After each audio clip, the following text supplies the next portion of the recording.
The mountain terrain is unforgiving at 10,000 feet. Thin air burns lungs with every breath. Loose shale turns ankles without warning. And the Hindu Kush doesn't care about your rank, your training, or how badly you want to survive. Specialist Kira Brennan is 4 miles into an impossible carry. Her back is screaming.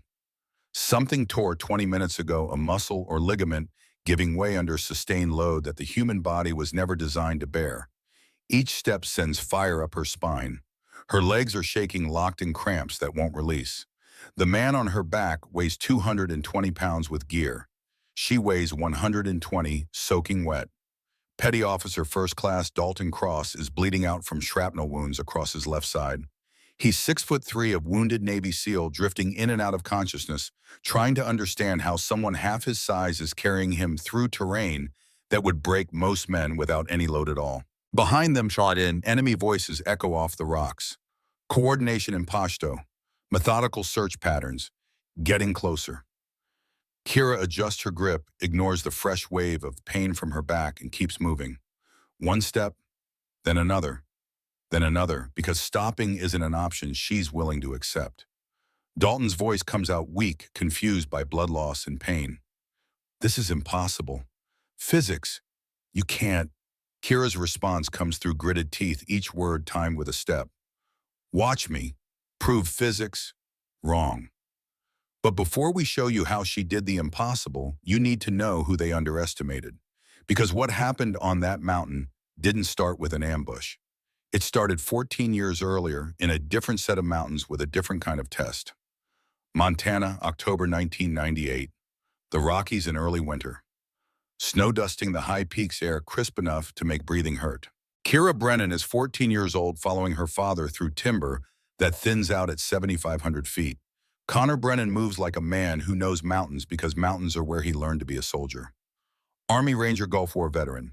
The kind of quiet professional who doesn't talk about what he did in desert combat, just carries those lessons into everything that comes after. He's teaching his daughter to hunt. Not sport hunting, survival hunting. The kind where you eat what you kill, and if you can't carry it out, you don't deserve to pull the trigger.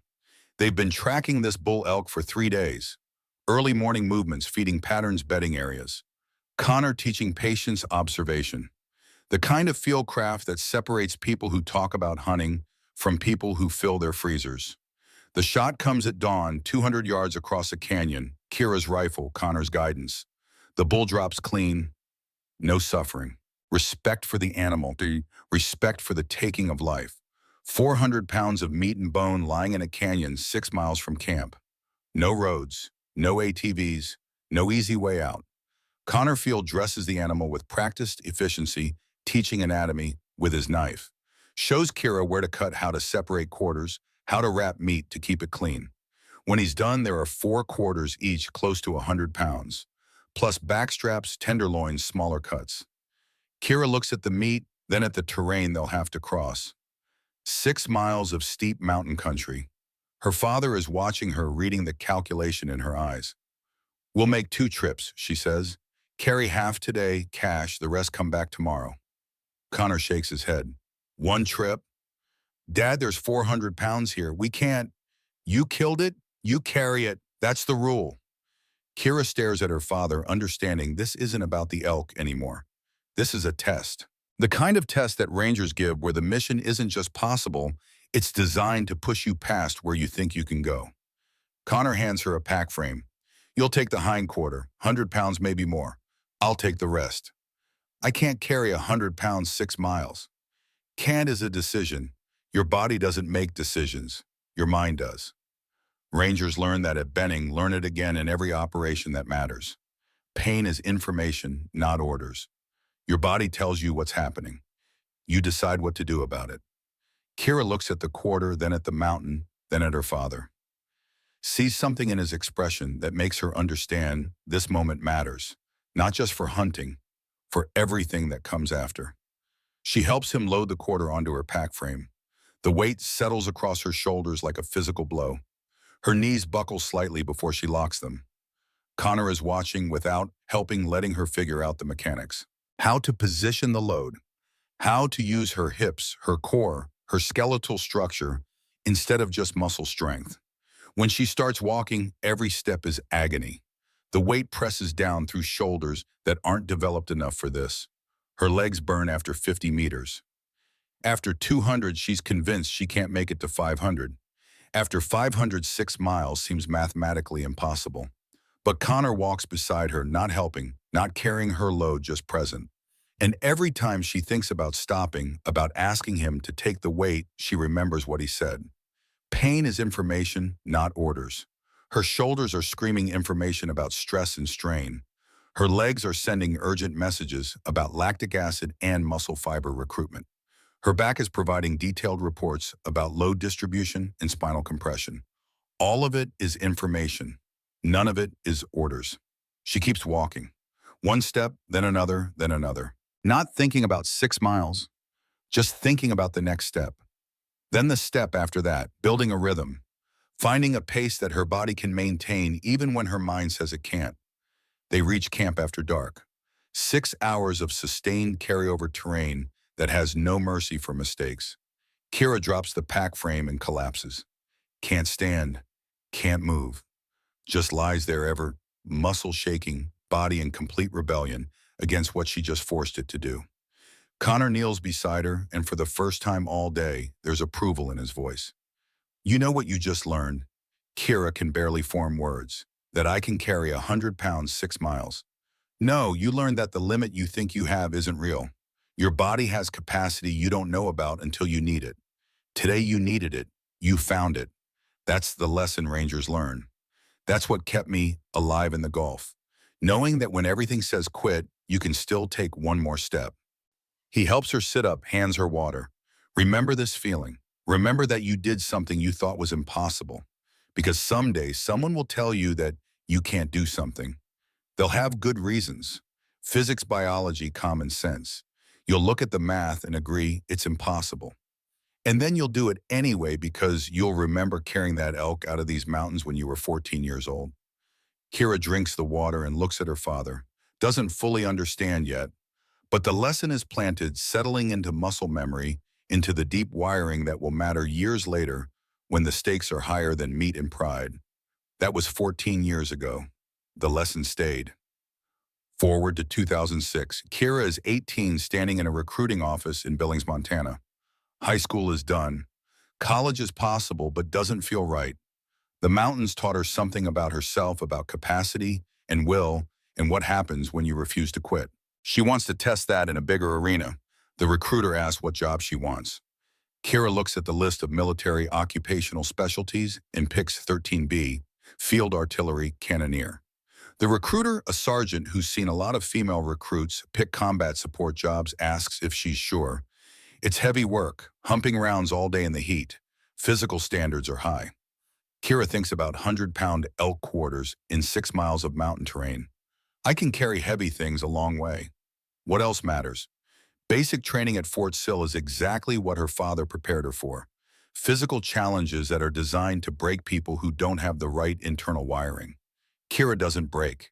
She's not the biggest, not the strongest, but she's discovered something the drill sergeants recognize. She doesn't quit. Ever. When other recruits are looking for ways out of the pain, Kira is pushing into them, testing her limits, finding that same place she found on the mountain at 14. Advanced individual training teaches her the M777 howitzer.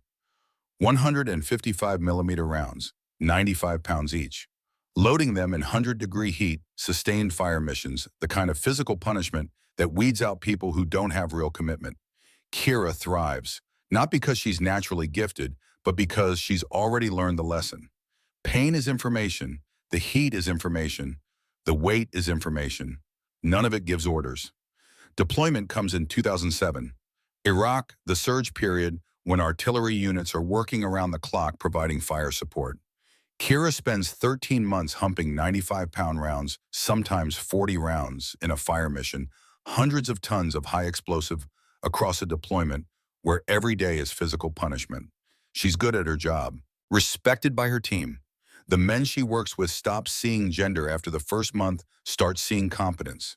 She can carry her load. She doesn't complain. She doesn't quit. In artillery, that's what matters. But bodies have limits even when minds refuse to acknowledge them.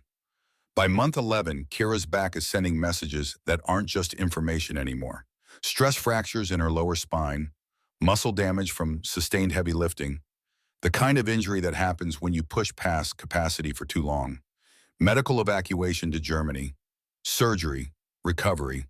The doctors tell her she can stay in, but not in field artillery. The sustained heavy lifting will cause permanent damage.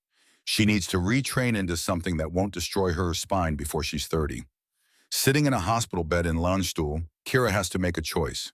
Medical discharge, go home, tell everyone she tried. Or adapt to find a different way to prove that injury doesn't mean finished. She looks at the retraining options. Most female soldiers with her injury profile would pick human resources or logistics, something administrative where the physical demands are minimal. Kira looks at 35P, cryptologic linguist. Its intelligence work, still operational, still matters in combat. The pipeline includes Pashto language training, Afghanistan missions, a way to stay in the fight even if the fight looks different. She chooses 35P and spends the next 18 months learning to speak Pashto fluently, to understand signals intelligence, to be an operator in a different way. Not carrying rounds anymore. Carrying information. Still critical, still combat relevant, just different physics. By 2010, she's qualified and deploying as a signals intelligence specialist. First attachment to a special operations unit happens in Kandahar. She's nervous, expecting the same respect she earned in artillery. Instead, she gets professional tolerance, barely hiding doubt. The operators see her size, see her gender, see support staff instead of soldier. She doesn't argue, doesn't defend herself, just does her job, monitors enemy communications, provides real-time translation, maps enemy positions from radio signatures, proves through competence, not words. It happens the same way on the second attachment, and the third, and the fourth. Each time the same pattern. Initial dismissal based on size and gender. Quiet competence changing opinions over time, but never fast enough to avoid the comments, the doubt, the assumption that she's a liability waiting to happen. By March 2012, Kira is on her 5th Special Operations Attachment, FOB Lightning, Afghanistan, preparing for a SEAL reconnaissance mission. She's learned to expect the reception. Professional courtesy masking the calculation behind an operator's eyes. The unspoken question, will she slow us down if things go bad? Chief Petty Officer Cole Madsen runs the pre-mission brief. He's 48 old for a SEAL, but the kind of combat experience that earns respect keeps him in operational roles. Desert Storms scroll on his uniform. Multiple combat deployments since. The weathered face of someone who's seen enough to know what matters and what doesn't. The briefing room is standard military sparse. Maps on the wall showing the Hindu Kush terrain. Satellite imagery of valleys and ridgelines. The mission is reconnaissance, 72 hours in the mountains, tracking enemy supply routes near the Pakistan border. Madsen's voice carries the authority of 2 decades doing this job. We insert at dusk, establish observation post on ridgeline with sight lines into the valley. Standard rotation for security. Mission timeline is 3 days unless we get actionable intelligence that requires extension. He looks at Kira and his tone shifts slightly. Not hostile, just clear about boundaries. Brennan, your role is communications intercept. You stay at the OP, you monitor enemy nets. You provide real-time translation when relevant. You do not slow us down if we need to move fast. Clear, Chief. The other SEALs are watching this interaction with professional detachment. Except one. Petty Officer First Class Dalton Cross is 32, 8 years in the teams, and the kind of confidence that tips over into arrogance. He's big 6'3", 220 pounds of operator who spent those 8 years being the most physically capable person in most rooms. He leans back in his chair, voice just loud enough. Must be nice. Sit with headphones while we do the real work. It's not quite to Kira, not quite about her, but definitely meant to be heard. The other SEALs don't respond, but they don't shut him down either. Professional tolerance of the attitude, if not the words. Kira says nothing, just checks her gear list, makes notes about frequencies, to monitor acts like she didn't hear. Because engaging just makes it worse. Better to let them think what they want, prove through action when it matters. After the brief, Madsen pulls Kira aside. His voice is quieter, less formal. Don't mind Cross. He lost teammates in Ramadi back in '06. Kid froze up during contact, got the team ambushed. Cross took it hard. He projects that onto anyone he didn't train with, especially support personnel. Understood, Chief. But that doesn't mean you get slack. This is a SEAL operation. Standards are high. You keep up, you do your job, we'll be professional. You slow us down or make mistakes, it's not personal, but we won't work with you again. Kira meets his eyes, sees the test there. I'll keep up. Madsen nods and walks away. Kira goes back to her gear prep, checks her ANPRC 148 MBITR radio, tests the ANC 142 crypto fill, inventories the laptop for signals analysis, inspects her M4 carbine, the one they authorize her to carry for self-defense, even though the implication is clear. She's not expected to fight. She's expected to sit safe and monitor radios while the real operators do dangerous work. What they don't know, what her personnel file doesn't advertise, is that she spent 2 years humping 95-pound artillery rounds in Iraqi heat, that she grew up carrying 100-pound loads through Montana mountains. That pain is just information to her, not orders, and when the mission requires something impossible, she's already proven to herself that impossible is just a word. But she doesn't tell them any of this. Words are cheap. Montana taught her that. You don't talk about what you can do, you just do it when it matters. She loads her magazines 30 rounds each, 4 spares, packs her gear with the efficiency of someone who's done this before, and tries not to think about the fact and that they see 120 pounds with headphones, not a soldier who's earned her place through every deployment, every mission, every time she refused to quit when quitting, made sense. The insertion helicopter lifts off at dusk. The flight is loud, the kind of noise that makes conversation impossible, so everyone sits with their own thoughts. Kira watches the terrain pass below. Mountains rising into the thin air valleys, cutting deep between ridgelines, the kind of country that breaks people who don't respect it. She's been here before. Different valleys, different missions, but the same fundamental challenge.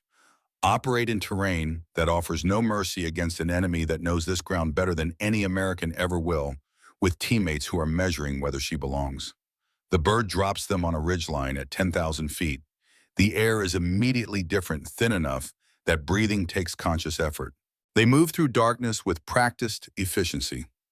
Night vision, turning the world into green-tinted shapes. Each step, deliberate, noise, discipline, absolute. Kira keeps pace. Her smaller frame is actually an advantage here, low-profile, efficient movement through tight terrain where bulk becomes liability. She's not trying to prove anything, just moving like her father taught her in Montana mountains. Use the terrain. Don't fight physics. Find the path that works. The SEALs notice, not commenting but registering that she's not struggling, that she understands mountain movement, understands how to place feet on loose shale without creating noise, understands that speed matters less than efficiency. They establish the observation post in a cluster of rocks that provides good cover and excellent sight lines into the valley below. 2 SEALs on security rotation. Kira setting up her signals intelligence station. Directional antenna aimed at the valley. Laptop powered up and running analysis software. Headphones on, starting to scan enemy frequencies. This is her job. Not glamorous. Not the door-kicking direct action that defines SEAL operations, but critical. Enemy communications tell you where they are, what they're planning when they're vulnerable. In counterinsurgency warfare, information matters more than firepower. Kira knows this. The SEALs know it too, even if they don't say it. Day 1 is routine. Security rotations, surveillance of the valley, Kira monitoring radio traffic logging transmissions, building a pattern analysis. She catches fragments of conversation that suggest enemy activity in the area, but nothing immediately threatening. Small unit coordination, local commanders checking in, standard stuff. Dalton is on security rotation near her position. His attitude hasn't improved. He makes comments to the other SEAL on shift quiet enough to maintain deniability, loud enough for Kira to hear. Wonder what she'd do if actual shooting started. Probably freeze up like most pogs. Pugai. Person other than grunt. It's not the worst thing Kira has been called in 10 years wearing the uniform, but it stings because it reduces everything she's done to a label. She's not a soldier. She's support staff. Tolerated, not respected. She doesn't respond. Just keeps working. Her frequencies, keeps building her intelligence picture, keeps proving through quiet competence that she knows her job. Day 2. The pattern continues. Professional routine. SEALs doing their surveillance. Kira monitoring communications. She's good at this work, good enough that she starts identifying individual enemy call signs, mapping probable positions based on radio triangulation, building a picture that's more complete than anyone expected from 3 days of intercepts. Madsen acknowledges it during a situation report. Good work, Brennan. Intel picture is solid. Keep it up. It's not much, but it's recognition. Dalton stays silent, but Kira sees him processing, sees the calculation changing even if the attitude hasn't. But something is bothering her. The enemy radio traffic is increasing. Not dramatically, but the pattern is changing. More coordination, more unit call signs checking in, movement reports, timing discussions. The kind of chatter that suggests something building. She reports it each time. Chief traffic is elevated, multiple units coordinating. Madsen takes it seriously. Any specifics about our position? Negative, but the pattern feels wrong. Noted, stay on it. Night 2, Kira catches a fragment that makes her stomach drop. It's partial garbled by terrain, but clear enough. American patrol, prepared positions, wait for signal. She reports immediately. Chief, I just intercepted something. Partial transmission. Mentioned American patrol and prepared positions. Could be compromised. Madsen considers this. SEALs are trained to take intelligence seriously, but also to weigh probability against paranoia. A partial intercept could mean anything. Could be old information. Could be about a different unit. Could be nothing. Can you confirm? Negative. It was partial, but it felt specific. Madsen makes the command decision. Not enough to abort. We stay sharp, stay ready to move if the situation changes. But we continue mission. Kira nods, but the unease stays with her. She keeps monitoring, keeps hoping she's wrong, keeps hearing that fragment in her head. American patrol, prepared positions. Morning of day 3. Madsen takes 4 SEALs, including Dalton, on a close reconnaissance patrol. There's a trail junction in the valley. Intelligence suggests enemy supplies are moving through. They need eyes on need to confirm need ground, truth to match the signal's intelligence. It's supposed to be routine. Movement to observation point, surveillance, movement back. Standard stuff that SEAL reconnaissance teams do constantly. Kira stays at the OP with Petty Officer Reese Hayes and 1 other SEAL providing security. Her job is to continue monitoring to provide overwatch via communications intercept to warn them if enemy radio traffic suggests the patrol is detected. She's scanning frequencies when the traffic spikes. Not gradually, suddenly. Multiple call signs, all coordinating, all urgent. Her Pashto is fluent enough to catch the implications immediately. Now, American patrol near trail, positions ready, finish them. She keys the radio. Chief, enemy traffic just spiked. Multiple units. They knew you were coming. This is planned. Madsen's voice comes back tense. Copy, eyes open, out. 30 seconds later, the world explodes. The IED is command detonated, triggered by an observer who's been tracking the patrol. The blast tears through the SEAL element with devastating precision. 2 men killed instantly, bodies torn apart by the shaped charge designed to defeat body armor. 3 others wounded, including Dalton. The ambush that follows is textbook. Automatic weapons fire from 3 positions, creating interlocking fields of fire that turn the kill zone into a death trap. RPGs fired to prevent maneuver to pin the survivors to finish what the IED started. At the OP, Kira hears the explosion, hears the immediate eruption of gunfire, hears Madsen's voice cutting through the chaos trying to coordinate a defense that's already falling apart. Hayes is immediately on the radio calling for fire support, for air support, for anything that can help. But Kira is looking through her binoculars and she can see the tactical picture developing. One figure separated from the others, dragging himself behind a boulder. Clearly wounded, clearly unable to move. Enemy fighters are maneuvering to flank the main SEAL position. Their route will take them directly past that isolated figure. She knows who it is before she confirms. The size, the gear, the position. Dalton Cross, the man who spent 3 days dismissing her as a liability. now lying wounded in a position that will be overrun in the next 5 minutes. Hayes is focused on coordinating air support. The tactical situation requires someone managing the radios, getting assets moving, providing command with the information they need to send help. That's his job. That's what training and doctrine say matters most. But Kira is watching Dalton try to drag himself to better cover, watching enemy fighters close the distance, watching math that says he has maybe 5 minutes before they reach him. Fire support will take 10 minutes minimum. Air support maybe 15. Dalton doesn't have that long. She makes a decision that's either going to save 2 lives or end them both. I'm going after him. Hayes grabs her arm. Brennan, that's not your job. Your signals intelligence. Stay here and work the comms. Someone has to get him before they do. That's not your call to make. Kira pulls her arm free, checks her M4 carbine. 30 rounds in the magazine, 4 spare mags on her vest. Not a lot for what she's about to do, but enough to try. You need to coordinate air support. That's your job. Mine is getting crossed before the enemy does. She's moving before Hayes can argue further. Down the slope, using every piece of terrain for cover, moving fast but not reckless. Her father's voice in her head. Rangers don't rush into kill zones. They use terrain, use concealment, use speed when it's safe, and patience when it's not. She covers 300 meters in 4 minutes. Can see Dalton now behind his boulder, conscious but fading. Blood spreading across his left side. Shrapnel from the IED armor plate stopped the worst of it, but fragments found gaps. Ribs and shoulder torn up. He's trying to apply pressure to wounds he can barely reach. Enemy fighters are 60 meters away and closing. 4 of them that Kira can see. AK-47s moving with practiced coordination. Not amateurs, veterans of 15 years fighting Americans, knowing terrain and tactics. Kira slides into cover next to Dalton.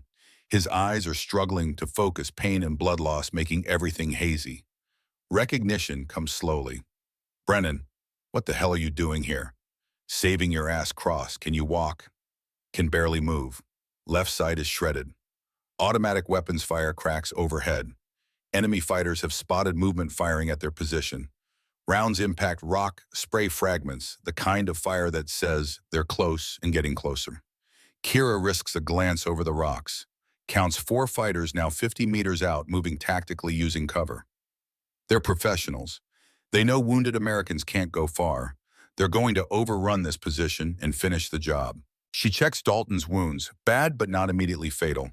If she can get him out, if she can get him to the helicopter, he'll live. But that's 8 miles of mountain terrain with enemy in pursuit and a man who weighs twice what she does. The math says it's impossible. Physics says 120 pounds can't carry 220 pounds 8 miles through mountains while taking enemy fire. Biology says her back is already damaged, that sustained load bearing will cause permanent injury. But Montana taught her something about impossible. And her father's voice is in her head, clear as the day she carried that elk quarter home. Pain is information, not orders. Your body tells you what's happening. You decide what to do about it. Kira makes her decision. She's going to carry Dalton Cross 8 miles through hell, through terrain that breaks strong men through enemy territory, where being caught means death. She's going to do it because leaving him here isn't something she can live with. But first, she has to deal with 4 enemy fighters who are 40 meters away and closing fast. She checks her M4. Full magazine, 4 spares, 150 rounds total. She's going to need every one. Cross, when I start shooting, we move. I need you to use everything you have left. Legs, good, arm, whatever works. I'll help, but you have to move with me. Dalton tries to focus on her. This 120-pound signals specialist who wasn't supposed to leave the OP, who spent 3 days listening to him dismiss her capabilities, now crouched beside him with a rifle and a look in her eyes that he recognizes. The same look he's seen in teammates before dangerous operations. Determination backed by capability, the real thing. You can't carry me out of here. Watch me. Kira rises from cover. The M4 comes to her shoulder with practiced efficiency. 2 years of field artillery, 4 years of signals intelligence. But she's still a soldier, still trained, still qualified, expert with this weapon. She opens fire, not fully automatic spray and pray. Controlled 3-round bursts, semi-automatic precision. each burst aimed at an enemy position, not trying to kill, necessarily, but trying to make them take cover, trying to break their momentum, trying to buy precious seconds. The enemy fighters dive for cover. Return fire, but shooting wild, surprised by sudden aggression from what they thought was a trapped target. Kira uses those seconds to drop back down, sling her rifle, grab Dalton under his good arm. Move, now! Together they lurch forward. Dalton pushing with his legs, Kira pulling with everything she has. They make it 20 meters before the enemy recovers and opens fire again. Rounds snap past them, impact rock, kick up dust. Close enough that Kira can hear the supersonic crack. She guides them to cover behind a larger boulder, both breathing hard. Dalton from pain and blood loss. Kira from adrenaline and effort. Dalton looks at her with eyes that are clearer now, shock giving way to tactical clarity. You can't carry me 8 miles. The math doesn't work. Kira is already stripping off his tactical vest. 30 pounds of armor and ammunition that he doesn't need anymore.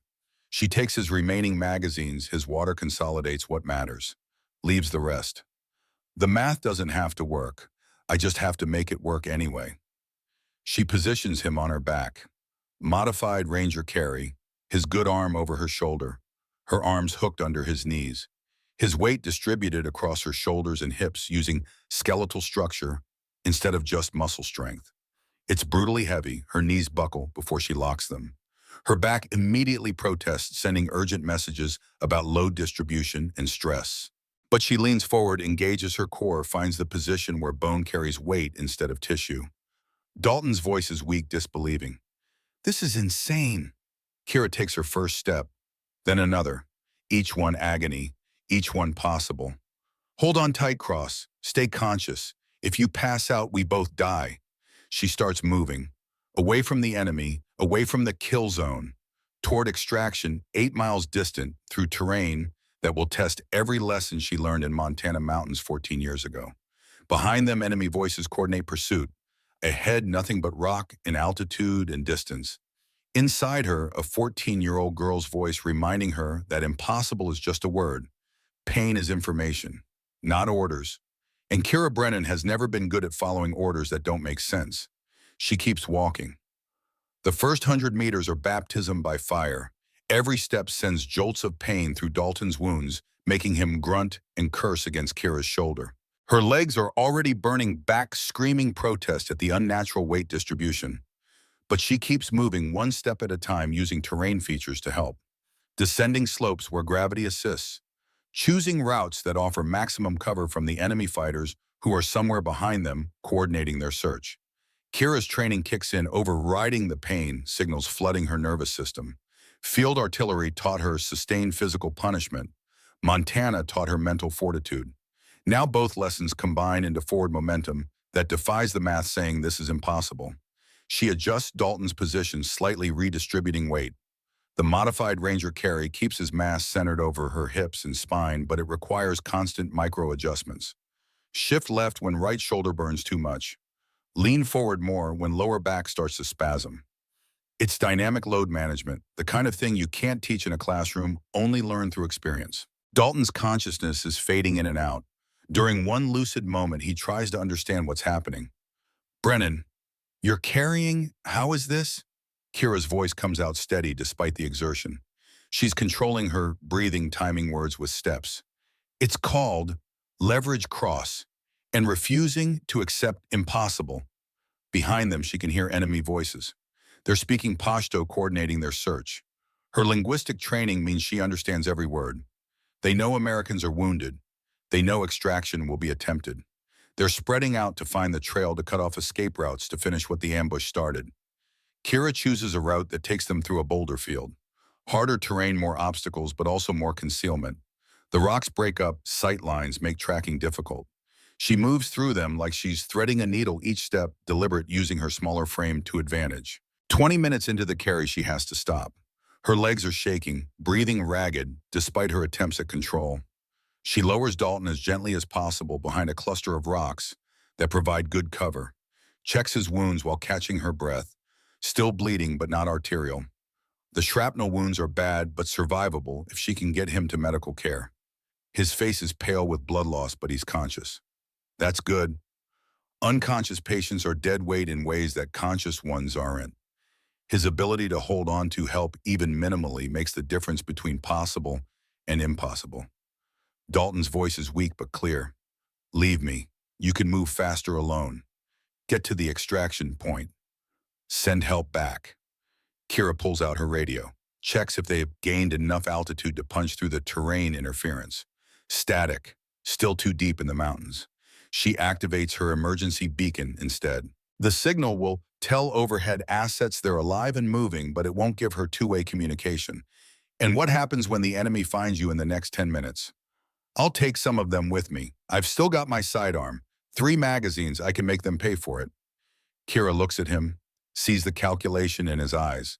The tactical logic that says one person moving fast has better odds than 2 moving slow.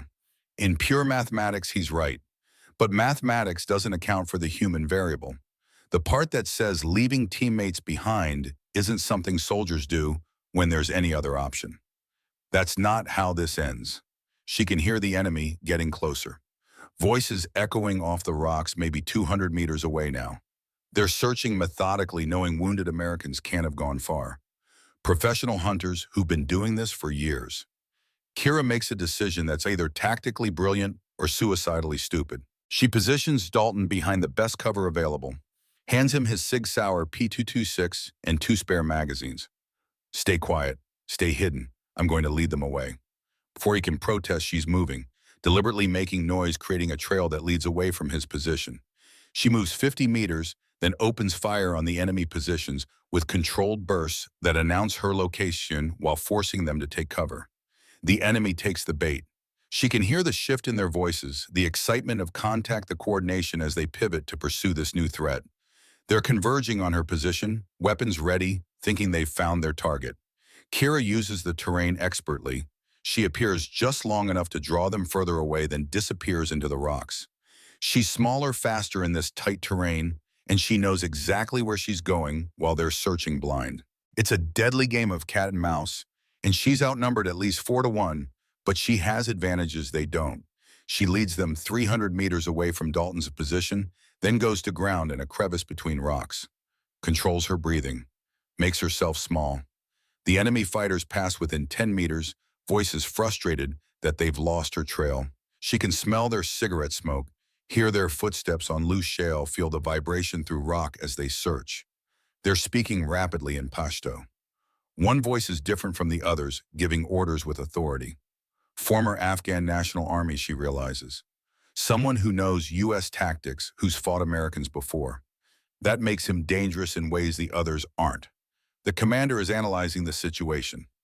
Americans will head for Ridge Extraction Point. Standard procedure.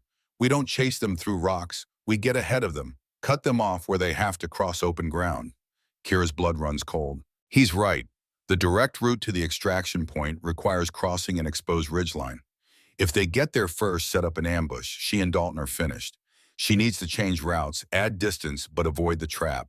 It means 2 more miles through mountains that are already testing her limits. But the alternative is walking into prepared positions with a wounded man on her back. She waits 10 more minutes, ensuring the enemy is committed to their new plan, then moves back to Dalton's position through a route they can't see. She approaches carefully in case they left someone watching, but his position is clear. Dalton is watching her return with an expression that's transformed from dismissive to something else entirely. You just drew off 6 fighters alone, then circled back through terrain they couldn't track. They're moving to cut off the main extraction route. We need to detour, adds 2 miles but keeps us alive. 2 more miles with me on your back. After you already carried me one. Kira checks her M4. Still has ammunition, but not unlimited. She'll need to be smart about any future engagements. Montana taught me about Long Carries Cross.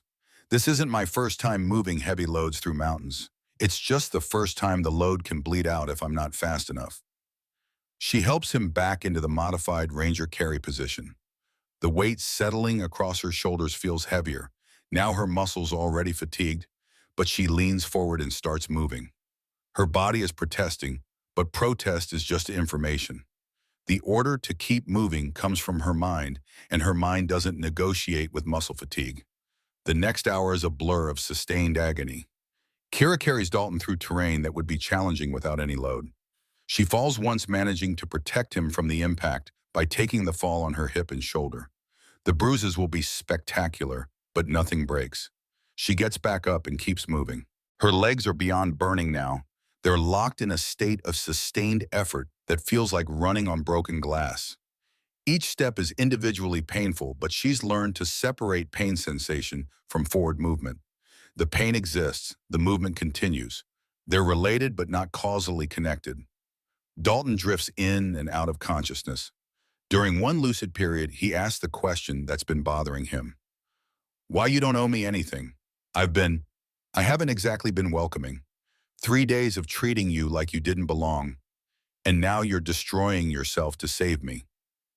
Why? Kira adjusts her grip, using a brief downhill slope to rest her legs slightly, while gravity does some of the work. Her voice comes out steady despite the exertion. You think I'm doing this for you. I'm doing it because leaving someone to die isn't something I can live with. Your opinion of me doesn't change that equation. You could have been the nicest person I ever met, or the worst. Doesn't matter. You're wounded. You need help. I can provide it. That's all the math that matters. Dalton is quiet for a long moment. When he speaks again, his voice is different. The arrogance is gone, replaced by something that might be humility. Still, most people would have left me. Made the tactical calculation that one moving fast beats two moving slow. Would have been the right call, probably. Then most people aren't very good at this job. Being a soldier isn't just about tactical calculations. It's about refusing to accept outcomes you can't live with. I can't live with leaving you behind when there's any chance of getting you out. They cross a stream. The water is knee-deep, shocking cold from snowmelt higher up the mountain. Kira wades through, using the cold to cool her overheated muscles. The water temperature that would be uncomfortable normally feels like relief against legs that are burning from sustained effort. She also knows the water will mask their trail, make tracking harder for the enemy commander who's trying to predict their route. On the far side of the stream is a slope that seems impossible. Nearly vertical, loose rock, no clear path. Kira looks at it and does the calculation. Going around adds a mile. Going up adds altitude, but saves distance. With Dalton on her back, altitude is expensive, but so is distance. She chooses up. Each step requires finding something to pull against. Rock edges, exposed roots, sheer determination manifested as forward progress. Her legs are shaking back, screaming shoulders rubbed raw where Dalton's weight presses down. Blood from his wounds is mixing with her sweat, creating a slick coating that makes grip harder. Halfway up the slope, she has to stop. Can't move another step without rest. She braces against a rock, keeping Dalton's weight supported while her legs tremble. The muscles are so fatigued they're misfiring, creating involuntary tremors that she can't control. Dalton feels it. You need to rest longer than this. We rest longer, we die here. Enemy is mobile, we need distance. You're human, Brennan, not a machine. Your body has limits. Kira takes 3 deep breaths, forces her legs to respond to commands from her brain. Limits are negotiable. I learned that at 14 carrying elk through Montana. Today I'm negotiating new limits. She starts moving again. 5 more steps, then 5 more. Building momentum in small increments until she reaches the top of the slope. When she crests the ridge, she collapses for 30 seconds. Just lies there, Dalton still on her back, both of them breathing hard. Her vision is starting to narrow at the edges, tunnel vision from sustained exertion and inadequate oxygen at this altitude. But 30 seconds is all she allows. Then she's up and moving again, because stopping for longer means muscles will lock up completely, means losing the rhythm that's keeping her functional. Hour 2 passes, then hour 3. Time becomes meaningless, reduced to the immediate present of each step. Not thinking about the miles remaining, just thinking about the next placement of her foot, then the next, building a chain of individual steps that somehow adds up to forward progress. Mile 4 is where something breaks. Kira feels it clearly. Something in her lower back gives way. Not a sudden catastrophic failure, but a tearing sensation as muscle or ligament fails under sustained load. The pain is sharp enough to make her gasp, nearly dropping Dalton. She stumbles, catches herself, adjusts her grip. The pain settles into a constant scream from her lower back, different from the fatigue pain everywhere else. This is damage pain, structural failure, the kind of injury that will require surgery and months of physical therapy if she survives long enough to get physical therapy. Dalton notices immediately. You're hurt. You're back. Kira is now limping, favoring her right side, trying to distribute load away from wherever the damage is. We're both hurt. Difference is I can still move. This is insane. You're doing permanent damage to yourself. Probably, but that's a problem for tomorrow. Today's problem is getting you to that extraction point. Her internal monologue is fighting a war between tactical reality and physical limitation. Her body is sending urgent messages that this needs to stop, that continuing will cause injury that might never fully heal. But her mind is remembering her father's voice in Montana mountains. Pain is information, not orders. The information says her back is damaged. The order says keep moving. The information doesn't get to overrule the order. They cover mile 5 with Kira moving like someone much older, each step careful, compensating for the injury. Mile 6 requires crossing exposed terrain that would be dangerous even without the back injury and the enemy pursuing. But there's no alternative. The detour to avoid the enemy ambush point has forced them onto this route. Halfway across the exposure, the first shots crack out. Kira's worst calculation has come true. The enemy commander was smart enough, experienced enough to predict alternative routes. 6 fighters are positioned on high ground, firing down at the exposed ridgeline. The professional way they're shooting says these aren't amateurs panicking. They're veterans, settling into firing positions, controlling their breathing, making aim shots. Kira runs, not graceful running, not tactical movement, just desperate sprint toward cover with 200 pounds on her back and a damaged spine screaming protest. Rounds impact around her feet, kicking up rock fragments. She can hear the supersonic crack as bullets pass close. She makes it behind inadequate cover, drops behind rocks that aren't quite big enough, lowering Dalton as carefully as she can manage while taking fire. Her hands go immediately to her M4. Ammunition check. 15 rounds in current magazine. 2 full magazines remaining. Dalton's Sig Sauer with 3 magazines. Maybe 90 rounds total against 6 shooters on high ground with better positions. The math is bad. Kira switches her M4 to semi-automatic. Each shot needs to count now. She risks exposure to identified targets, picks the most exposed shooter centers. Her sights on his chest, controls her breathing, presses the trigger.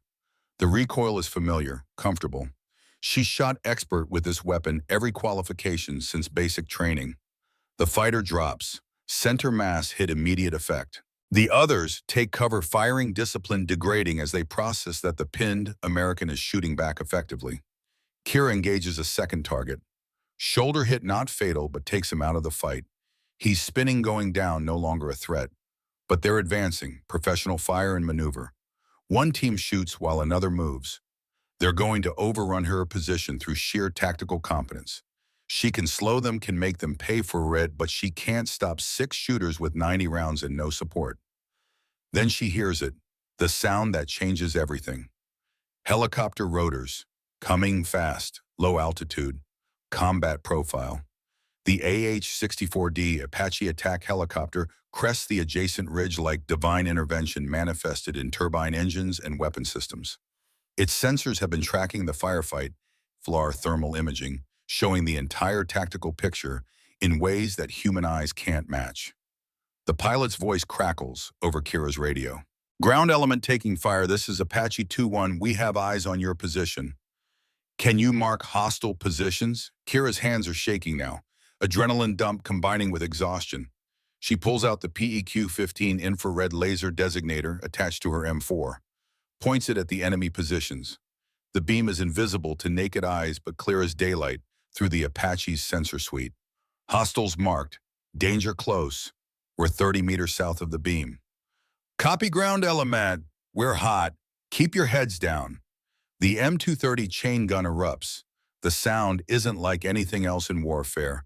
30mm high explosive rounds cycling at 625 rounds per minute. Each impact creating a small explosion, showering the target area with fragmentation that turns cover into shrapnel. Kira presses herself over Dalton, shielding him with her body as the Apache works over the enemy positions. The noise is overwhelming, the physical sensation of high explosives detonating 50 meters away, creating pressure waves that she can feel through rock. The enemy positions simply cease to exist. Three fighters who weren't in direct line of fire break and run, abandoning the attack to save their own lives. The Apache's co-pilot tracks them with the chin-mounted gun. Precision bursts that end their retreat permanently. Professional work. No wasted ammunition. Just efficient application of overwhelming firepower. The silence after the gun stops is shocking. Kira's ears are ringing, but she can hear the Apache pilot's voice through the radio. Ground element Apache 2-1 area is clear. Will maintain orbit while you move to landing zone. Advise when ready for extraction coordination. Copy 2-1, thanks for the save. Kira tries to get up. Her legs don't respond properly. The adrenaline that was masking the full extent of her exhaustion is wearing off, leaving behind a body that's been pushed past normal human limits. Her back injury is screaming. Her legs are locked in cramps. Her shoulders are raw and bleeding where Dalton's weight has ground through uniform and skin. But the Apache overhead means the enemy won't advance. They know that moving into open ground now means dying under 30mm fire. The tactical situation has shifted. Not safe, but safer. The immediate crisis is over. Now Kira just has to move 2 more miles with catastrophic injuries and complete physical exhaustion. She forces herself to her feet, gets Dalton back into position through sheer will.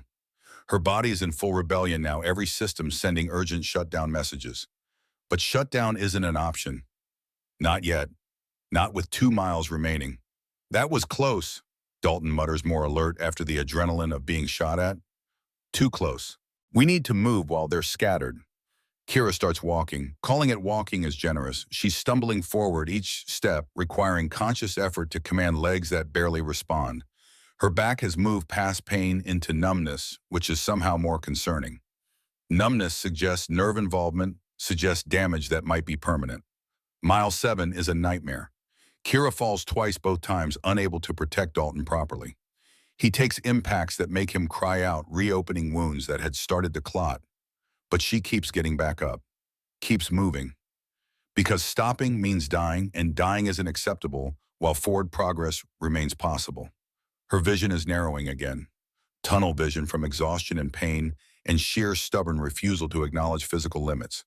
She's operating in a space beyond normal human capacity, sustained by willpower and muscle memory, and a 14-year-old girl's lesson about carrying impossible loads through mountains. Dalton is trying to help, using his good leg to push slightly, trying to reduce the burden. It helps minimally, but every small bit matters when the margins are this thin. They reach a point where Kira simply cannot take another step. Her legs are done, completely finished. She tries to command them forward and gets nothing. No response. The muscles have exhausted every available energy store recruited, every possible fiber, and reached absolute mechanical failure. She sinks to her knees, lowering Dalton as gently as possible. Tries to stand back up. Can't. Her legs won't cooperate. Won't support even her own weight, much less his. I can't. It's the first time she's admitted defeat. The first time in 14 years of proving impossible things possible, that she's hit a wall she can't push through. Dalton looks at her, this 120-pound specialist who's carried him 7 miles through hell, who drew off enemy fighters alone, who took fire on an exposed ridge and shot back with precision, who's destroyed her body in sustained effort that defies every physical law that should have stopped her hours ago. He makes his own decision. Using his good arm, he pushes himself into a sitting position, then starts crawling, dragging his wounded side, leaving a blood trail on rock, but moving toward the extraction point under his own power. Not letting you kill yourself for me, Brennan. Kira watches him for 3 seconds, watches this 220-pound SEAL crawl like wounded infantry because she can't carry him anymore. Watches him tear his wounds open, probably causing damage that will complicate his recovery, all because she's failed. Then fury overcomes exhaustion. She didn't carry him 7 miles to watch him crawl the last quarter mile and bleed out 50 meters from rescue. She forces herself upright, legs screaming protest that escalates to agony. Back injury sending signals that would stop any rational person. But rational stopped mattering somewhere around mile 4. What the hell are you doing? Dalton looks back at her. What's it look like moving to landing zone since you're too stubborn to leave me? That's not how this works. I didn't carry you this far to watch you destroy yourself at the end. They're both yelling now, exhausted, injured, running on fumes and adrenaline and pure stubborn refusal to quit. Neither willing to let the other sacrifice themselves. Both committed to forward progress regardless of cost. The Apache pilot has been watching this entire drama unfold through high-resolution optics. He keys the radio to the incoming Black Hawk. Rescue 6 need immediate pickup at current location. Ground element is combat ineffective, but refusing to quit. Get that bird on the ground now. The Black Hawk pilot doesn't argue. He brings the helicopter in hot landing in a space that's barely adequate. The rotor wash blasts Kira and Dalton with hurricane-force wind and stinging debris. Crew chief and paramedic jump out running toward the two soldiers who are still arguing about who should crawl and who should carry. The paramedic is a grizzled veteran in his 50s who's pulled countless casualties out of bad situations. He takes one look at them and shakes his head. You two are the stubbornest damn people I've ever seen. Shut up and let us do our jobs. They load Dalton first. The paramedic works quickly, establishing IV access, applying fresh dressings to wounds, stabilizing him for flight. Dalton is still conscious, still trying to see where Kira is, still processing what just happened. The crew chief turns to Kira. Ma'am, let's get you aboard. Kira tries to walk to the helicopter under her own power, makes it 3 steps before her legs give out completely. She goes down hard, unable to catch herself, body in complete systemic failure. The crew chief catches her before she hits rock, lifts her easily despite her protests. Ma'am, with all due respect, you've done enough. Let someone else carry you for once. As the Black Hawk lifts off, Kira lies on the deck, watching the medics work on Dalton. She can feel the vibration of rotors through metal plating, can hear the Apache pilot reporting enemy movements to command, maintaining overwatch until they're clear of the area, can see mountains passing below through the open door. They made it, against odds that should have been impossible, through terrain that should have defeated them, past enemies that should have killed them. They made it because neither one would quit. Because size doesn't matter when determination is absolute. Because sometimes the smallest person carries the heaviest load and does it without complaining, without stopping, without accepting defeat. Dalton reaches out with his good hand, finds Kira's, squeezes once. She squeezes back, too exhausted for words, but the message is clear. They survived because neither one would quit. Because leaving teammates behind isn't acceptable when any alternative exists. Because sometimes impossible, it is just a word that needs to be proven wrong. The last thing Kira sees before exhaustion finally claims her is Dalton looking at her with an expression that contains no trace of the dismissiveness from 3 days ago. Just respect, gratitude, and the knowledge that he owes his life to someone he'd written off as too small to matter. Sometimes the strongest people come in the smallest packages, and sometimes it takes carrying someone 8 miles through hell to prove it. Kira wakes up in a field hospital, the kind of temporary medical facility that smells like antiseptic and desert dust. Her back is wrapped in bandages, tight enough that breathing takes conscious effort. Both legs are elevated compression wraps, controlling swelling. IV lines run into both arms, clear fluid dripping at measured intervals. The ceiling is canvas stretched over metal framework, and she can hear the constant background noise of generators and distant helicopter traffic. She tries to sit up. Her body vetoes the decision immediately. Pain floods through her lower back, sharp and specific in ways that suggest serious damage rather than simple fatigue. Her legs feel like they belong to someone else, heavy and unresponsive. A medical officer appears at her bedside. Captain's rank combat medical badge, the weathered look of someone who's spent multiple deployments patching soldiers back together. He checks her vitals with practiced efficiency. Specialist Brennan, welcome back. You've been out for 6 hours. How's the pain manageable? It's a lie, but soldiers don't complain about pain to doctors who are dealing with casualties worse off. The captain sees through it immediately. We can adjust your medication, but first you need to understand what you did to yourself out there. He pulls up a chair and his tone shifts from clinical to educational. Multiple torn muscles in your lower back, erector spinae group is shredded. Severe bilateral knee strain, both patellofemoral joints showing inflammation and possible cartilage damage. Stress fractures in both feet, metatarsals 2 through 4 bilaterally. And that's just the acute injuries we can document immediately. Kira processes this information, translates medical terminology into functional reality. Her back is torn up. Her knees are damaged. Her feet are fractured. The kind of injury profile that ends careers that require surgery and extensive rehabilitation. What's the recovery timeline? Physical therapy for months. Minimum 6 months before you're cleared for any kind of duty. Probably closer to a year before you're fully functional. And I need to be clear with you, specialist. This kind of damage often results in chronic issues. You'll likely have back pain for the rest of your life. The knees may develop arthritis prematurely. This is permanent impact from what you did out there. He pauses, making sure she's processing. The human body isn't designed to carry that kind of sustained load over that distance. What you accomplished was physiologically remarkable. It was also physiologically devastating. You traded your long-term health for immediate mission success. Kira looks at the ceiling, thinks about the math. Chronic pain versus Dalton Cross bleeding out on a mountain. Permanent injury versus leaving a teammate behind. The equation isn't complicated. How's Cross the SEAL? The captain's expression softens. Petty Officer Cross will make it. He lost significant blood, required transfusion and surgery to repair the shrapnel damage, but no permanent functional loss. He'll make full recovery and return to duty. He's been asking about you every hour since he woke up. Wanted to come see you, but we've got him restricted to bed for another day. Tell him I'm fine. I'll tell him you're alive, which is more accurate. The captain stands to leave, then turns back. For what it's worth, specialist, what you did out there is going to be studied. We're already getting inquiries from the medical community about the biomechanics, how someone your size moves someone his size that distance in those conditions. The case study will probably change how we teach casualty evacuation. After he leaves, Kira lies there processing.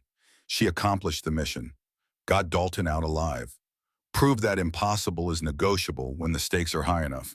And the cost is a body that will hurt for decades, that will remind her every morning of what she traded.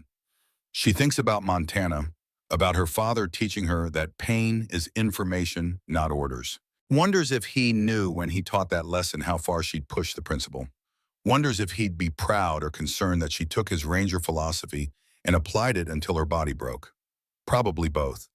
2 days later, they let Dalton visit. He walks in using crutches, his left side heavily bandaged, but his color is better. The pallor of blood loss has been replaced by the healthier tone of someone recovering properly. He sits carefully in the chair next to her bed, and for a long moment, neither of them speaks. The silence isn't uncomfortable. It's the silence of two people who went through something that doesn't translate easily into words. Combat creates a specific kind of understanding between people who survive it together. What they experienced on that mountain goes beyond normal combat bonding into something more fundamental. Finally, Dalton breaks the silence. His voice is different from 3 days ago. The arrogance is gone, replaced by something that might be humility mixed with respect. I owe you my life and an apology. Kira shifts slightly, trying to find a position where her back doesn't scream quite as loudly. You don't owe me anything. Apology accepted, though.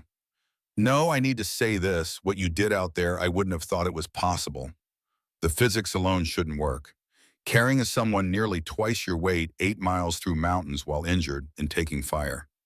I've served with SEALs for 8 years, trained with some of the hardest people in the military. I'm not sure I could have done what you did if positions were reversed. Kira looks at him directly. Physical strength isn't just about size, Cross. It's about leverage, technique, and refusing to quit when your body's screaming at you to stop. Montana taught me that. Field artillery reinforced it. This mission just proved it again. That what they teach in Signals Intelligence School.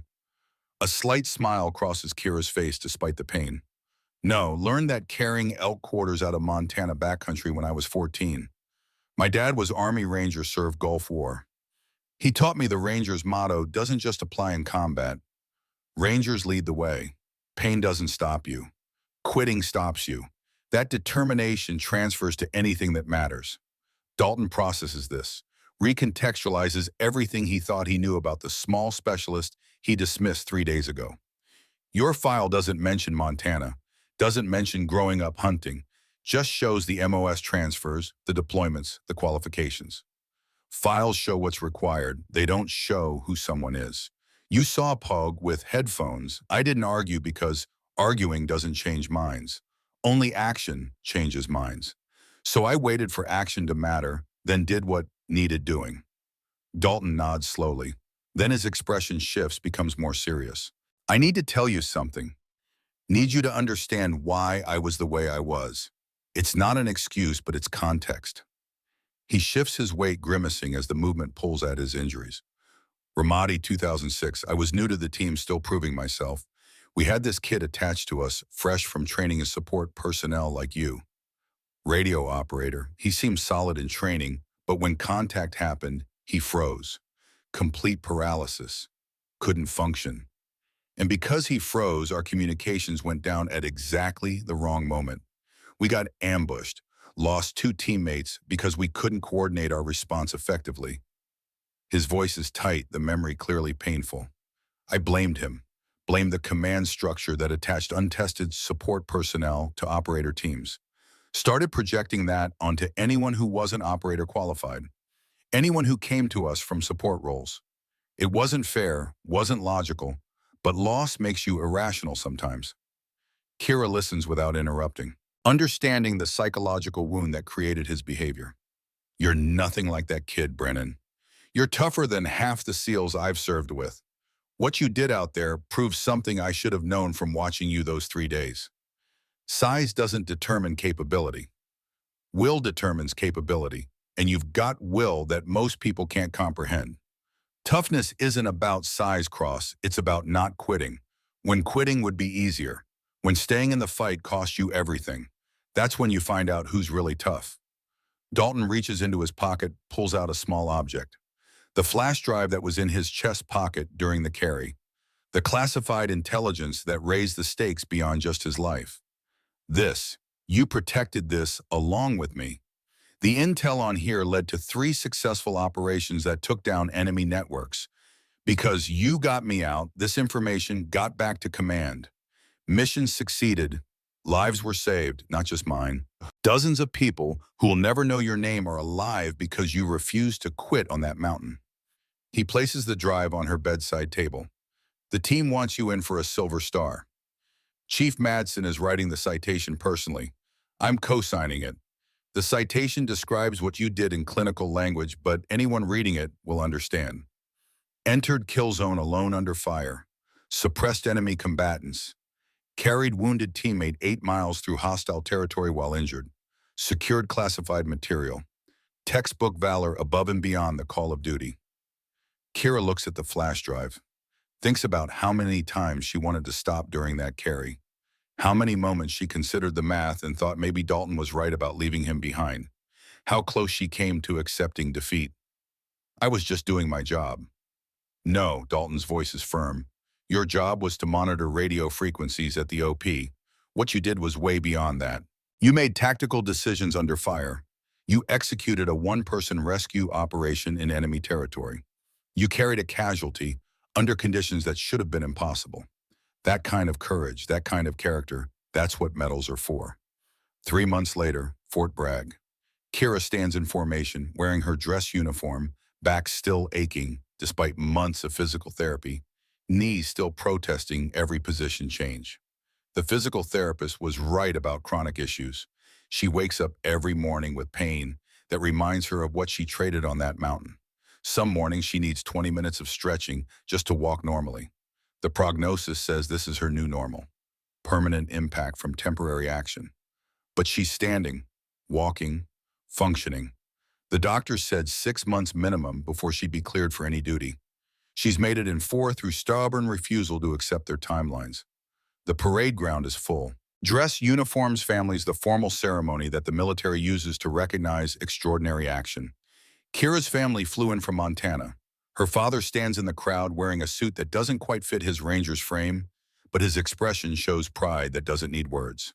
The SEAL team is in attendance, full dress blues ribbons and badges marking their years of service.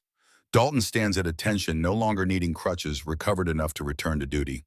Chief Madsen beside him, weathered face showing approval.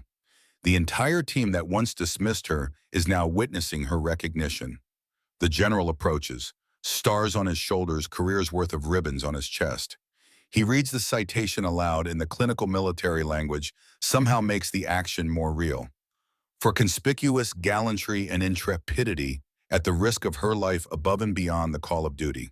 Specialist Kira Brennan distinguished herself by acts of extraordinary heroism while serving as signals intelligence specialist attached to a special operations element conducting reconnaissance operations in Kunar Province, Afghanistan. When her team came under attack from a coordinated ambush involving an improvised explosive device and concentrated small arms fire, Specialist Brennan voluntarily left her position of relative safety to rescue a critically wounded team member who was isolated and under imminent threat of capture or death by enemy forces. The general continues detailing each action: the suppression fire that bought time, the modified carry technique over 8 miles of mountain terrain, the tactical decisions made under fire, the injuries sustained, the classified material protected, each sentence translating what happened into official language that will be preserved in military records. When he pins the silver star to her uniform, the weight is minimal, a piece of metal and ribbon that weighs ounces. But the meaning carries more weight than any physical load she moved on that mountain. Recognition that what she did mattered. That impossible became possible because she refused to accept defeat. Dalton applauds louder than anyone when the medal is presented. The SEAL team joins him, and there's respect in that applause that didn't exist 3 months ago. She's proven something they needed to see proven. That size is irrelevant when will is absolute. After the ceremony, Kira stands alone for a moment looking at the medal, processing what it represents. Her father approaches, and when he speaks, his voice carries the pride of a ranger who recognizes what his daughter accomplished. Your mother wanted me to tell you she's proud. I wanted to tell you I knew. When you were 14, carrying that elk out of the mountains, I knew you had something that can't be taught. The kind of internal strength that makes impossible things possible. You taught me that, Dad. Pain is information, not orders. I taught you the words. You proved the principle. What you did on that mountain went beyond anything I did in the Gulf, beyond anything most soldiers ever do. You rewrote assumptions about what's possible. They embrace, and Kira feels the chronic pain in her back flare up from the movement. Permanent reminder of temporary action. She doesn't regret it, would make the same choice again if the situation required it. A colonel approaches, unfamiliar face, 55 years old, multiple combat tabs on his uniform, indicating extensive special operations experience. He introduces himself as the commander of a specialized training program. His voice carries the authority of someone who's seen enough to know what matters. Specialist Brennan, I've been following your case with considerable interest. The determination you displayed, the physical capability, despite size differential, the tactical thinking under extreme pressure, those are exactly the qualities we look for in our program. Kira meets his eyes. What kind of program, sir? The kind that doesn't care about your size, your gender, or what anyone assumes about your capabilities. We only care about results. You've proven you can deliver results when everything is on the line. When the mission seems impossible and most people would quit, you found a way forward. He hands her a card. No name, no organization, just a phone number. If you're interested in continuing to prove what's possible when people underestimate, you call that number when you're medically cleared. We'll be waiting. After he walks away, Kira looks at the card, thinks about what it represents. Another test, another opportunity to prove impossible things possible. Her back hurts, her knees hurt. Her feet still have residual pain from the stress fractures. But pain is information, not orders. She pockets the card.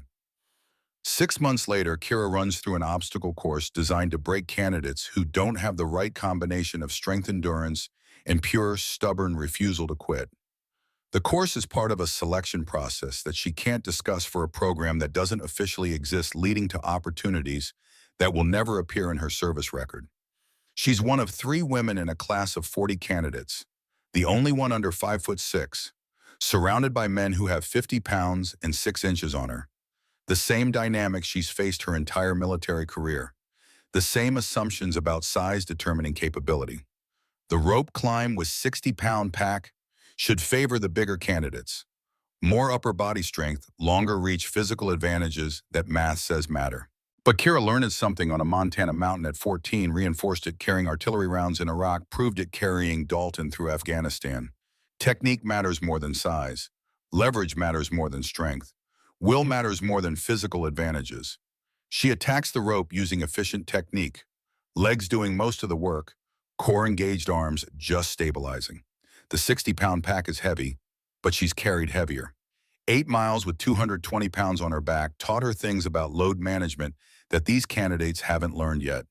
She finishes third overall, beats candidates who have significant physical advantages.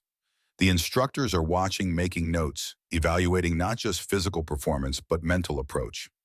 One instructor makes a notation in his evaluation book. Size doesn't determine capability. Will determines capability. Brennan has will in surplus. That evening, Kira writes a letter to Dalton. Brief update letting him know she's doing well, thanking him for the recommendation that led to this opportunity. She doesn't mention the specifics about the program because the specifics are classified. Just lets him know she's still proving what's possible. His response arrives 2 weeks later. Short message that makes her smile despite the pain from that day's training evolution. I tell everyone the story of the 120-pound specialist who carried a 220-pound SEAL 8 miles through enemy mountains. Half of them don't believe me. They say the physics don't work, that it's impossible, that I must be exaggerating. But I was there. I know what you're capable of. Whatever you're doing now, I know you're proving them wrong again. Keep carrying the weight, Brennan. Some of us know exactly how strong you are. Years pass. The story becomes legend within special operations communities. New candidates hear it during selection courses when they're ready to quit. When their bodies are screaming and their minds are looking for any excuse to stop, instructors tell them about Kira Brennan, about how someone half the size of most operators carried a full-grown SEAL 8 miles through hell because quitting wasn't an option she was willing to accept, about how size became irrelevant when will became absolute, about how impossible is just a word that needs to be proven wrong. Medical researchers study her case trying to understand the biomechanics. How does someone that small generate the sustained force necessary to move that much weight over that distance? The answer isn't in muscle fiber composition or skeletal structure. It's in technique, leverage, efficient use of terrain and momentum, and most importantly, an absolute refusal to acknowledge physical limitations when lives are at stake. Physical therapy programs incorporate her load-bearing methods into training curricula. The modified Ranger carries she used become standard instruction for moving casualties when traditional carries aren't feasible. Her case proves that proper technique can overcome massive disparities in size and strength. That understanding leverage matters more than possessing raw power. But the real lesson, the one that matters most to the operators who hear her story, isn't about technique or biomechanics. It's about character. About the reality that when everything is on the line, when someone's life depends on refusing to quit, size becomes irrelevant. What matters is the content of your will, the depth of your determination, the unwillingness to accept defeat. Chief Madsen, now retired, gives guest lectures at West Point. He's 54 years old, looking back on 28 years of service that included Desert Storm, Somalia, Afghanistan, Iraq. Enough combat experience to understand what courage looks like in its various forms. When he talks to cadets about leadership under pressure, he tells them about Kira Brennan. I've seen a lot of courage in my career. Men charging machine gun positions, pilots landing damaged aircraft to save crews, medics working under fire to save wounded. All of it extraordinary. But what Specialist Brennan did on that mountain reminded me of something fundamental. The content of your character matters more than the size of your frame. He pauses, making sure the cadets are processing. She was 5 foot 420 pounds. The SEAL she carried was 6'3", 220 pounds. For 8 miles through mountains at 10,000 feet elevation while injured and pursued by enemy forces. The math said impossible. Physics said it couldn't be done. Her body was sending messages that it couldn't continue. And she did it anyway, because leaving a teammate behind wasn't something she could live with. Because pain is information, not orders. Because sometimes the warriors who look least capable prove most capable when everything's on the line. Size stopped mattering the moment she decided his life was worth more than her comfort. The cadets listen with the attention that comes from understanding they're hearing something important. something that will matter when they face their own moments of impossible odds and calculated surrender. Somewhere in a classified location, Kira leads a team through training evolution that tests limits most people don't know they have. She's older now, carries the chronic pain from that Afghanistan mountain in her back and knees.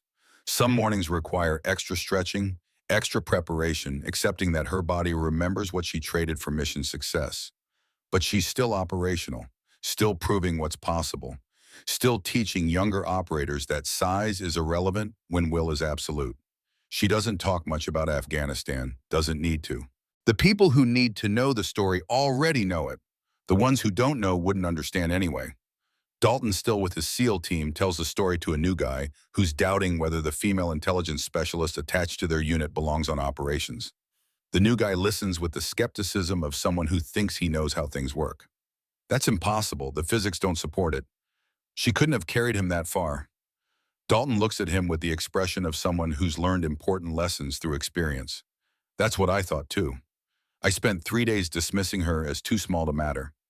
Then she carried me 8 miles through enemy territory while her back was tearing apart and her legs were failing, and every physical law said she couldn't take another step.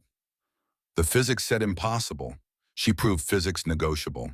And I'm alive because she refused to accept math over mission. So when you look at that specialist and start calculating whether she belongs, remember that capability isn't about size. It's about will. And you don't know what someone's will can accomplish until the mission requires impossible things. The new guy is quiet, processing this information, recalculating his assumptions.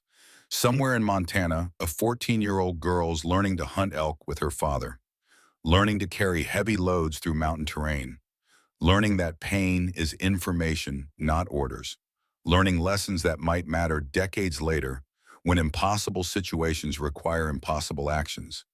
She doesn't know it yet, but she's being prepared for something that hasn't happened yet. Being taught principles that will matter when the stakes are life and death. Being shown that the limits she thinks she has aren't real.